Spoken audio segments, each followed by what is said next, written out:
안녕하세요. 바른투자 커뮤니티 주식부자 양성소 멘토를 맡고 있는 이빨톡톡입니다.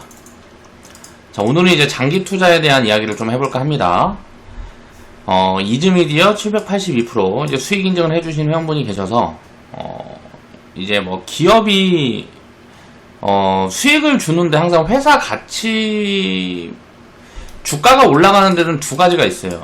이제 장기적으로는 이게 회사 가치와 주가는 연동됩니다. 이게 이제 연동이 되는데 왜곡 포지션들이 가끔 만들어질 때가 있어요. 이 왜곡 포지션이 인간의 광기로 인해서 만들어질 때가 있고요. 어떤 이슈가 붙었을 때 사람들이 이제 흥분을 하면 거기에 이제 돈을 많이 태우는 거예요. 그러면 주식 가격이 이제 올라가고 내려가는 거는 사는 사람들이 많으면 올라가는 거고 파는 사람들이 많으면 내려가겠죠. 근데 주가가 어떻게 가치에 연동이 될까? 요 부분에 대해서 이제 이해를 해야 되는 거예요. 주가가 가치에 연동이 되는 건 예를 들어서 어떤 1,000원짜리 자산이 있습니다. 이 자산이 있는데 지금 실질 금리가 1%도 안 돼요. 1%도 안 되는데 자산 가격이 예를 들어서 뭐 회사가 2,000억을 들고 있고 배당을 뭐 2%에서 5%를 준다. 그럼 이게 싸다라고 생각이 돼서 매수세가 몰리면 어떻게 될까요? 적정 가치 수준까지는 이제 이게 등락이 이제 결정이 되는 거예요. 근데 많은 사람들이 여기서 이해득실을 따지면서 이 가치 판단을 하기 때문에 주가라는 게 가치에 연동이 되는 거예요. 자, 또 다르게 주가가 가치에 연동이 되는 이유는 기업의 주권, 그러니까 기업의 주인이에요. 주인이 될 수 있는 증서. 주식이라는 게 기업의 주권이거든요. 그러니까 주식을 얼마나 갖고 있느냐에 따라서 기업의 방향성을 결정하는데 내 의결권을 행사를 할 수가 있고, 그러니까 기업의 소유권이죠. 어떻게 보면 그 소유권을 지분으로 나눠놓은 거기 때문에 그래서 기업의 가치와 주가가 연동이 돼서 가는 거예요. 그런데 가끔 이런 왜곡 포지션들이 만들어지는 걸 사람들이 이해를 하지 못하니까 이런 왜곡 포지션을 바라보는 거예요. 시선이 왜곡된 포지션에 가 있게 되면 야, 이거는 도박이야. 야, 이 회사의 가치가 1,000원인데 지금 10만원에 거래되는 게 말이 돼? 라는 생각을 하게 되는 거예요. 가치라는 걸 공부를 해서 생각을 해봤는데 주가가 10만원까지 가는 거죠. 그러면 사람들은 이런 걸 가지고 이런 왜곡된 데이터를 해석을 하려 합니다. 그러니까 이거는 인간의 광기라든가 이런 것들이 만들어주는 게 버블이에요. 이 버블이라는 부분에 대해서 자기만의 이제 정의를 내려야 되겠죠. 제가 이제 생각을 하고 있는 버블이라는 이제 포지션은 기업 가치보다 말도 안 되게 밸류에이션을 받을 때 그런 기업들이 시장에 많이 존재할 때 시장은 버블이라고 볼 수가 있겠죠. 자, 그래서 이 버블 포인트를 계산하는 것도 사실 투자를 하면서 장기적인 성과를 끌고 가는데 굉장히 중요합니다. 그래서 그런 부분들을 자신만의 이제 알고리즘대로 이제 해석을 해서 판단을 하고 투자 비중을 설정하는 것도 최근에는 회원분들한테 많이 이제 코멘트들을 드리고 있어요. 2007년도부터 이제 제가 이제 리딩 사업을 시작한 게 2017년도니까 2017년도부터 2020년도까지는 2020년도 뭐 3월, 5월 뭐 여기까지는 저평가 구간이었기 때문에 버블에 대한 이야기를 한 적이 없어요. 기업들 종목들에 대해서 일부 그런 포지션들에 대해서 이야기를 했었지만, 자, 이런 저평가 구간이 지나고 보니까 얼마나 좋은 이제 매수 찬스가 되는 거예요. 장기적인 관점으로 놓고 보면. 자, 이런 걸 이제 이해를 해야 되는 거죠. 경험을 통해서. 그리고 회원분들이 자, 내가 이 기업의 가치가 변동이 있기 때문에 가치의 변동을 내가 실시간으로 캐치할 수가 없단 말이에요. 당연히 캐치할 수가 없겠죠. 그건 불가능한 거죠.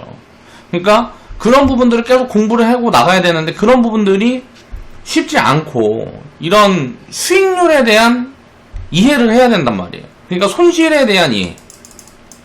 손실은 마이너스 100% 이상 확대될 수가 없다. 자, 수익은 무한대다. 자, 이걸 이해하게 되면 이 시스템을 복리의 개념을 입힐 수가 있어요. 이 시스템을 입혀서 제가 만들어 드린 게 수익이 100% 이상 나오게 되면 손실 리스크를 제해놨기 때문에 자, 그만큼 원금을 빼두고 나머지는 복리계좌라고 이름을 붙여서 우리가 따로 운영하는 방식에 대해서 장기적으로 추적을 해나가자. 자, 그 계좌에서 이제 슬슬 이런 포지션들이 나온단 말이에요. 그 부분들에 대해서 이제 이야기를 오늘 해볼 겁니다. 자, 수익이 훼손될 수 없는 투자를 해야 된다. 자, 수익이 훼손될 수 없는 투자를 충분히 할 수 있습니다. 자, 회원분들 중에는 이제 시간이 조금 흘러서 100% 이상의 수익을 우리는 이제 분산 투자를 해서 일정금을 다 맞춥니다. 일정하게 금액을 다 맞춰요. 매수 비중을 다 똑같이 맞추는 거예요. 기업별로. 그렇게 해서 우리는 이런 전략을 수립을 해서 이걸 이제 전략으로 사용을 하죠.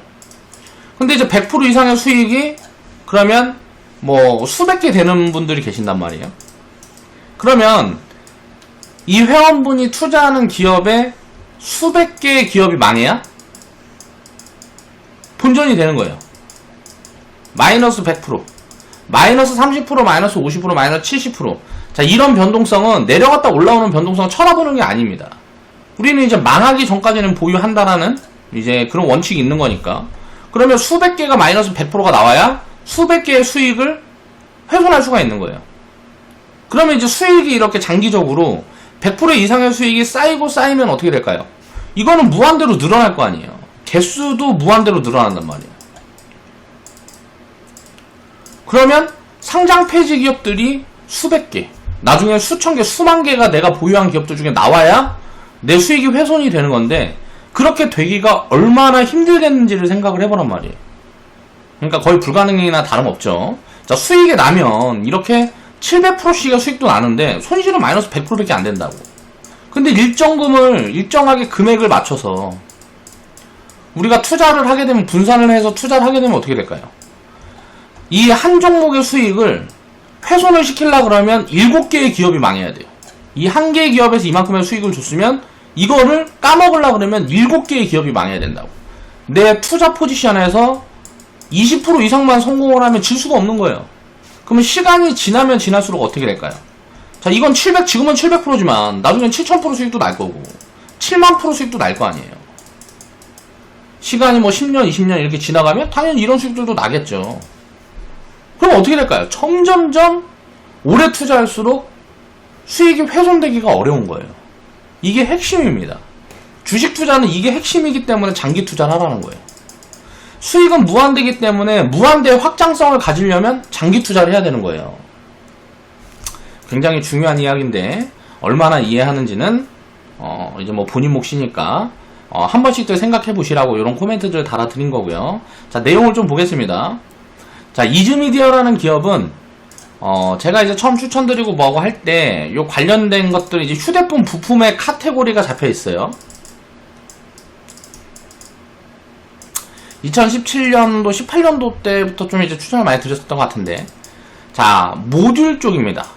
모듈 쪽은 쉽게 말하면 카메라라고 볼 수가 있어요. 자, 카메라 쪽은 지금은 어때요? 대부분의 수요처가 휴대폰이에요. 자, 이때 카메라가 한 개 들어가던 게 두 개로 늘어난다. 야, 이제 폴더블 폰 뭐 이런 거 나오고, 야, 이 두 개로 늘어나는 게 세 개로 늘어난다. 하면서 이즈미디어하고 MC넥스 뭐 등등등의 기업들이 이제 막 추천을 드리고 했었죠. 지금은 근데 업황이 굉장히 안 좋아졌어요. 자, 코로나로 인해서 타격을 직접적으로 맞았습니다. 그래서 휴대폰 판매량이 둔화되니까 어떻게 돼요? 3개씩 들어가던 카메라가 판매량이 이제 휴대폰 판매량이 절반이면 어떻게 돼요? 1.5개만 들어가고 뭐 이렇게 되는 거죠. 자, 이게 업황이 좋을 때 투자를 늘려서 어떻게 했을까요? 공장도 늘려놓고 뭐하고 했는데, 자, 이제 손실이, 투자가 많이 했으면 업황이 좋을 때 투자를 많이 한 기업들은 많이 한 기업들일수록 지금 적자가 심하게 나오고 있는 구간이란 말이에요. 거기다가 또 이제 포지션의 변화가 하나가 있습니다. 중국으로 넘겼어요. 저가폰. 자, 삼성, 우리나라에서 그러니까 휴대폰을 만드는 회사는 그냥 삼성 하나라고 보면 되죠. 뭐 LG랑 등등도 만들지만 그냥 뭐 삼성 밖에 없다고 보면 돼요. 근데 삼성에서 이제 저가폰 시장은 돈이 안 되는 거예요. 그러니까 중국에다가 다 생산부터 해서 판매까지 직접 합니다. 이름만 삼성 휴대폰을 달고 파는 거예요. 애플이 이런 전략을 쓰는 거죠. 그래서 삼성도 이제 자체 생산을 안 해요. 그렇다면 어떻게 될까요? 삼성의 협력사들은 자, 중국에다 납품을 해야 되는 거죠. 근데 이제 중국 기업들과 경쟁을 하게 되면 가격 경쟁에도 쉽지가 않을 거 아니에요. 그래서 이제 업황이 장기적인 불확실성에 지금 빠져 있는 상태예요. 그래서 이런 부분들은 체크를 해봐야 되기 때문에 장기 포지션은 분명히 이 모듈에 관련된 기업들도 장기적인 포지션은 일부는 좋아질 거예요. 근데 이제 많은 기업들이 망할 수도 있습니다. 그래서 그런 포지션들을 지금부터는 생각하고 이쪽은 비중을 많이 가져가기가 지금은 어려운 포지션이다. 저는 그렇게 스탠스를 잡고 있거든요. 그렇게 이제 이해를 하시면 될 것 같고요.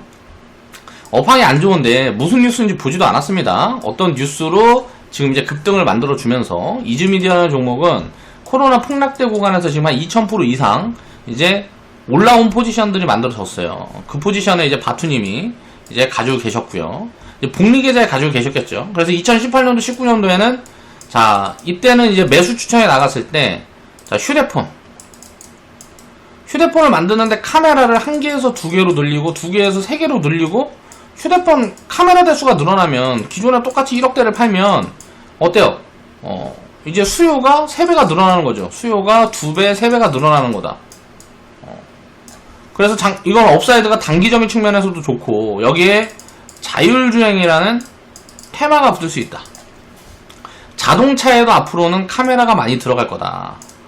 그럼 자율주행 이제 자동차에도 이제 카메라가 많이 들어갈 건데 요 신규 수요가 여기에서 휴대폰에 들어가는 거에 30%를 해줄지 50%를 해줄지 모르지만 추가 수요도 잡힐 수 있는 요인들이 있다.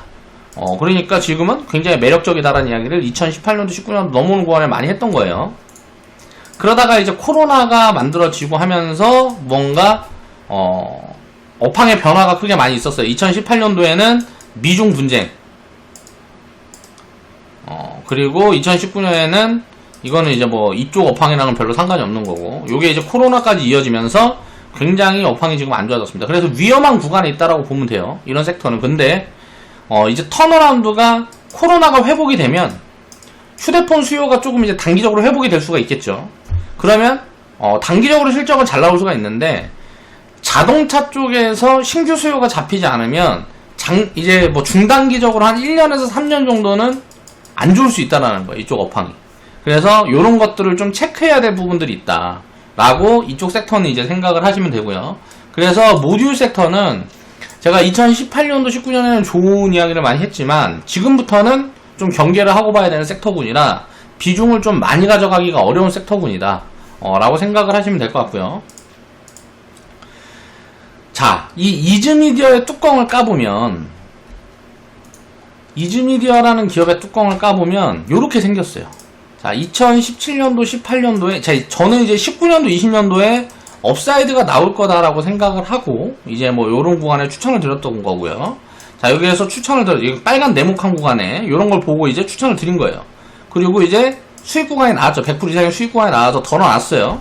여기에서 또 이제 다시 추천을 드렸었다가 여기 어딘가에서 이제 교체 포지션에 이제 코멘트를 드렸었는데 주가는 장기적으로 이제 이렇게 올라갔단 말이에요. 근데 지금 이게 왜 왜곡이냐. 자, 2021년도에 이만큼 좋아지지가 않을 거라는 거예요. 지금 이제 이즈미디어가 이 영상을 제가 만들 당시에 한 지금 2, 3주 된 것 같습니다. 그래서 지금 이제 주가 위치는 한번 봐볼까?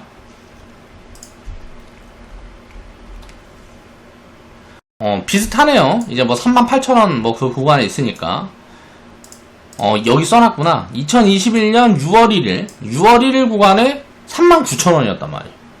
자, 시가총액이 2,700억이야. 그럼 우리가 그냥 단순 밸류에이션 해보면, 야, 이거 한 250억에서 300억은 벌어야 되네. 근데 지금 어때요? 적자가 170억이에요. 거기다가 이제 자본 규모도 보니까 180억밖에 안 된단 말이에요. 부채 규모가 170억이면, 자, 이렇게 한 번만 더, 1년만 더 적자를 봐버리면, 이 회사는 자본 잠식에 빠지는 거예요. 자본 잠식에 빠질 수도 있는 회사가 어떤 뭔가 뉴스를 타고 주가가 날아갔단 말이에요. 이거 이상한 거거든요. 이런 걸 가지고 이제 왜곡 포지션이라 그러는 거예요. 이게 이제 매출도 늘고 이익도 늘면서 100억에서 이제 150억 정도 벌 때, 자, 미래 가치를 땡겨와서 이제 지금 주가 위치가 2천억, 3천억이다. 그럼 이제 합리적인 포지션인데 굉장히 거꾸로 가고 위험 수위에 있으면 지금 주가 위치는 여기에 가 있는 게 맞는 거거든요. 뭐 2,000원, 뭐 5,000원 이 구간대에 가 있는 게 맞는 거예요. 그러니까 지금 시가총액의 무슨 뭐 한 500억? 시총이 이렇게 돼 있는 게 맞는데 지금 2,700억까지 올라와 있는 거죠. 이상한 거예요. 그러니까 바투님도 복리계좌에 갖고 있지만 이런 포지션들을 알게 된다 그러면 비중을 일정금의 뭐 이제 절반 이하라든가 뭐 이렇게 줄여놓는 게 이제 좋은 포지션인 거예요. 지금 같은 구간에는 운이 좋게 이제 수익이 많이 난 거니까. 자본 잠식에 빠질 수 있는 위험한 포지션인데 주가가 이렇게 많이 올라왔다. 그러면 자본 잠식에 많이 빠지게 되면 이 회사가 존속을 하려고 그러면 어떻게 해야 될까요? 외부에서 자금을 끌어오면 3자 배정이 되겠죠. 투자금을 외부에서 이제 끌어올 수 있다라든가 대규모 수주를 받아서 거기서 뭐 지분 수합을 한다라든가 무슨 뭐 여러 가지 뭐 해결 방안은 있겠지만 그게 잘 될지 안 될지는 업황 전체가 안 좋으면 누가 이쪽 업황에 투자하려는 기업도 많이 없거든요. 왜 싼 값에 살 수 있으니까. 굳이 비싼 값을 주고 투자할 필요가 없는 거예요. 기업들도. 그래서 그런 부분들까지 생각한다면 이즈미디어라는 기업은 이거는 이상급등이다 라고 생각해야 된다라는 거죠. 수익 보유 중인 분들도 일정금의 한 3분의 1 정도만 두던지 하고 이제 뭐 덜어내든가 다 팔아버리든가 하는 게 지금 이제 합리적인 포지션입니다. 저는 그렇게 보고 있어요. 자, 100%씩 이제 수익 낸 분들은 많이 있습니다. 근데 이 중에 복리계좌를 운영하는 분들은 그렇게 많지 않아요. 자, 복리계좌를 운영을 하면서 이제 갖고 계시던 분이 신나는 바투님하고 오드님하고 뭐 이게 있었어요. 이제 뭐 200% 이상의 수익 인증을 해주신 분이. 자, 지금 이제 700% 여기까지 갖고 있었던 분은 이제 신나는 바투님밖에 없죠. 지금 복리계좌를 가장 원칙에 맞춰서 운영하는 분이 신나는 바투님이라 이 신나는 바투님의 계좌 흐름을 좀 보고자 해서 요런 데이터들을 좀 뽑아 나왔습니다. 자, 복리계좌를 운영을 하게 되면 이거는 이제 원금을 빼놨기 때문에 리스크가 제로인 계좌예요. 이미 수익으로만 갖고 있는 계좌예요. 그러니까 수익으로 봐보세요. 복리라는 개념을 이해를 해야 됩니다. 복리는 뭐예요? 자, 수익이 또 수익을 만들어주면 어떻게 돼요? 이게 이제 복리의 개념이잖아요. 자, 처음에 원금이 있어요. 원금에서 수익이 나는 거는 단리의 개념입니다. 자, 이 수익이 또 수익을 확대시켜주는 게 복리의 개념이에요. 자, 복리 계좌를 따로 운영하는 이유는 이 복리 수익에 대한 명확한 이해를 돕기 위해서 따로 이제 떼놓고 운영을 하는 게 굉장히 효율적이다. 그리고 데이터를 내가 확보를 하는데 경험을 쌓아가기도 굉장히 좋다라고 해서 따로 계좌를 운영하는 걸 제가 이제 추천을 많이 드리는 겁니다. 본계좌에서 이제 하시는 분들도 계시는데 이걸 따로 이제 운영을 하면서 본계좌 내가 이제 운영을 하는 메인 계좌와 이 복리 계좌를 따로 이 수익률과 이제 자산 축적 정도를 장기적으로 비교해 가게 되면 그것도 좋은 데이터가 되고 그 데이터가 분명히 나한테 이점이 되는 부분들이 있거든요. 그래서 회원분들한테 그래서 이제 추천을 많이 드리는 겁니다. 주식 투자는 100% 수익 구간에서도 상승은 무한대요. 이걸 이해를 해야 되는 거예요. 손실은 100% 고정값이에요. 자, 보세요. 그러니까 이거를 이해를 해야 되는 거예요. 이게 이제 아주 간단한 원리인데, 야, 지금 이제 0에서 시작합니다. 여기서 이제 내가 투자금을 세워요. 자, 100% 수익이 나 있는 구간이에요. 수익이 나 있는 구간이에요. 그러면 이게 이제 0에서 마이너스 100% 이상 확장이 될 수가 없잖아요. 이거 이상 손실이 확장이 될 수는 없어요. 자, 100% 수익 구간에서도 마이너스 100% 이상으로 손실이 날 수는 없단 말이에요. 자, 여기서 수익이 더 나서 500%가 돼요. 500%가 돼도 마찬가지예요. 수익은 무한대예요. 수익은 여기서 500% 수익이 나 있는 구간에서도 1000%도 날 수 있고 10,000%도 날 수 있단 말이에요. 장기적으로 10년이든 20년이든 지나면. 근데 이게 또 이제 손실이 나게 되면 마이너스 100% 이상의 손실은 날 수가 없단 말이에요. 그러면 수익이 이렇게 높아져 있는 구간에서도 계속 매수해요. 장기적인 관점에서. 단기적으로는 급하게 수익이 나게 되면 팔고자 하는 욕구가 작용하니까 하락 변동성들은 만들어질 수가 있겠죠. 근데 이제 변동성에 우리가 시작과 끝을 알 수가 없단 말이에요. 끝을 알 수 없다. 자, 변동성의 시작과 끝을 알 수가 없기 때문에 어떻게 돼요? 그래서 이제 뚝심 있게 운영을 하려고 그러면 이런 강제성을 부여하는 게 굉장히 효율적이란 말이에요. 그래서 강제적인 시스템을 제가 짜드린 거란 말이야. 100%대 절반 덜고 100% 돌아가면 뭐 2분의 1 덜고 300% 들어가면 또 2분의 1 들고 또 이 기업에 대해서 이 기업의 가치가 지금 수준에서 얼만가 라는 걸 정확하게 산출할 수가 없기 때문에 산출할 수 있는 능력이 되는 회원분들이 많이 없기 때문에 이런 것들의 강제성을 제가 부여해서 시스템을 짜드린 거란 말이에요. 가치 판단이 제대로 안 되고도 보유 포지션을 유지할 수 있는 시스템을 짜드린 거죠. 이런 것들을 이해를 해야 되는 거예요.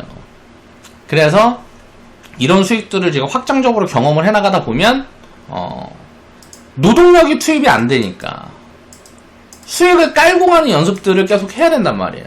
노동력이 투입이 안 되는, 우리가 매매를 한다라는 것도 노동력이 다 들어가는 거죠. 그러니까 이 노동력이라는 걸, 이걸 이제 돈으로 환산하면 이게 얼마인지는 사람마다 다 다른 거잖아요. 근데 자본 규모가 커지면 커질수록 어때요? 그 사람의 노동력은 굉장히 고가예요. 그러니까 자본 규모가 커지면 커질수록 노동력을 안 들여야 되는 거예요. 그 사람의 노동력은 굉장히 값어치가 크니까. 그래서 그런 습관들을 미리미리 만들어가야 장기적으로 굉장히 효율적인 관리를 해나갈 수가 있다. 라는 부분들을 이제 이해를 해야 되는 거죠. 자, 신나는 바투님 계좌를 보면 이제 이게 본계좌입니다. 2021년 이제 5월까지 인증해주신 자료를 보면, 자, 본계좌는 지금 6천만원 정도 수익이 나 있고요. 6,050 정도 수익이 나 있고, 104% 정도 수익이 나 있네요. 그리고 이제 본계좌에 이제 보유하고 있는 기업들도 이제 올려주셨는데, 본계좌에서는 100% 미달 종목들도 100% 넘어가는 기업들은 이제 다 복리계좌로 이동을 시키니까 100% 미달 종목들만 갖고 있겠죠. 자, 지금 수익이 나고 있는 기업들이에요. 그리고 이제 복리계좌를 딱 보면, 복리계좌는 수익이 이제 95% 정도 돼 있는데, 수익은 이제 한 2,600 정도 쌓여있죠. 이거는 이제 뭐예요? 자, 수익이 또 수익을 만들어주는 거예요. 자, 이 개념이 이제 입혀지면 복리계좌란 말이에요. 자, 본계좌에서도 수익을 또 만들어주겠죠. 그런데 이거는 수익이 만들어주는 수익이 얼마인지를 정확하게 산출하기가 어렵단 말이에요. 그래서 복리계좌로 떼놓고 보면 이게 명확하게 나온단 말이에요. 데이터가 명확하게 잡히기 때문에 계산이 쉬운 거예요. 그래서 이걸 따로 운영을 하게 되면 데이터를 내가 활용하는데 굉장히 효율적으로 관리를 할 수가 있어요. 그래서 이런 부분들을 제가 그냥 이런 시스템들을 짜드리고 말씀을 드리는 게 아니고, 이런 부분들을 이해하라고 회원분들한테 이런 코멘트들도 자꾸 드리고 하는 거다라는 걸 이해를 하시면 되고요. 자, TSE가 이제 뭐 780% 정도 수익이 나 있고, 이즈미디어도 750%, 에코프로 HN 630%. 이거는 이제 뭐 분할하고 했던 기업이고요. APS, KPS도 이제 뭐 500%. 뭐 이렇게 나 있어요. 이 밑으로 쭉 있겠죠. 뭐 400%, 300%, 뭐 200%, 100% 뭐 쭉 있겠죠. 자, 어때요? 장기적으로 놓고 보니까 복리계좌의 수익이 계속 확대가 되잖아요. 이게 이제 하락 변동성이 언제 또 올 수도 있단 말이에요. 이게 이제 뭐 3년, 5년, 10년 지나면 어떻게 될까요? 이 상단이 700%가 아니고 1000%, 2000%로 바뀐단 말이에요. 이 복리계좌 계속 운영을 하게 되면 이 700%가 아니고 이게 이제 뭐 2000%, 5000% 이렇게 바뀌어요. 뭐 10년, 20년 지나면 제일 상단에 있는 종목이 수익률이 이렇게 바뀐다고. 수익을 쌓아준다라는 걸 내 눈으로 이렇게 딱 볼 수가 있는 거예요. 그럼 이건 굉장히 큰 의미를 가져요. 아, 이게 진짜 가능하구나. 그러면 이 가능한데 이게 왜 가능할까? 가능할까라고 의구심을 갖습니다. 처음에 내가 해보진 않았으니까. 경험이 없을 때는 의구심을 가져요. 근데 이제 어때요? 이론적으로 막 설명을 하면 그렇게 될 것 같아 라는 생각으로 가는 거예요. 그러다가 이제 경험을 하게 되면 어떻게 돼요? 경험을 하게 되면 진짜 되네, 이해를 하게 되는 거예요. 이해를 돕는 건 경험이란 말이에요. 이 경험이 없을 때 이론적인 부분으로 어느 정도 이해하고 있는 건 어때요? 가짜 이해예요. 왜? 경험이 쌓여있진 않으니까. 회원분들은 이제 이 경험이 쌓여가는 과정이란 말이에요. 이제 한 사이클이에요. 2018년도부터 지금 이제 한 사이클이 지나가고 있는 거예요. 이게 2021년도에서 끝날지 2025년도에서 끝날지 2030년도에서 끝날지 모르죠. 이 한 사이클이 지나고 있는 거예요. 이 사이클은 보통 이제 우리가 통계적으로 놓고 보면 한 사이클은 보통 이제 3년에서 5년 정도가 한 사이클이 돼요. 자, 10년에 2번에서 3번 정도 이 사이클이 만들어집니다. 이 3번의 사이클을 이제 만약에 겪는다. 그렇게 되면 내 재산은 5배에서 보통 10배가 늘어나. 이것도 통계적으로 연평균 수익률 15%에서 한 25% 정도 만들면 요 정도 사이즈 나옵니다. 우리가 추구하는 수익률이에요. 연평균 뭐 해가지고 뭐 10년에 500%에서 1000%. 이것보다 수익이 더 날 수도 있고, 덜 날 수도 있고. 그러니까 요 안에서 존재하고 있다 그러면, 그러니까 목표치의 통계를 요 정도 잡아놓고, 목표 수익률을 이렇게 잡아놓고 가는 거예요.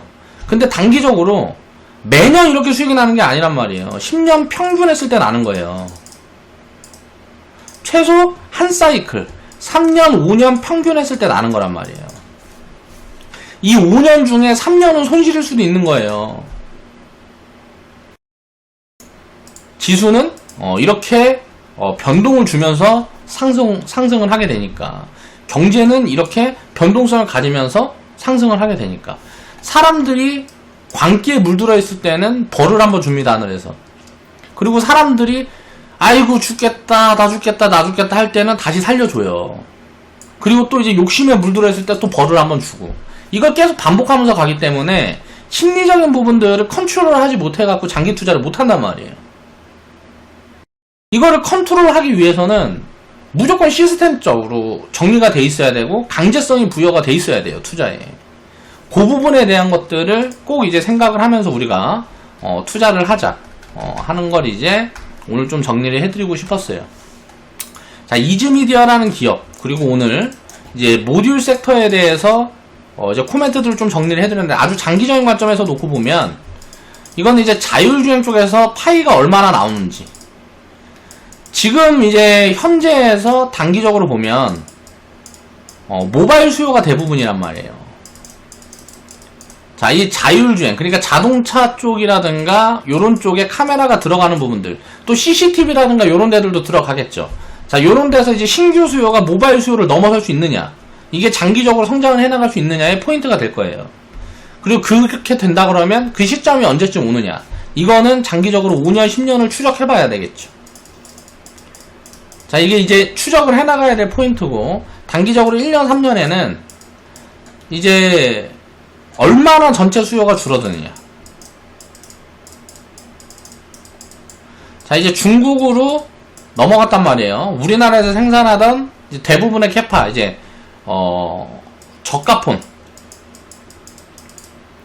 저가폰에 들어가는 모듈은 이제 중국으로 다 넘어갔어요.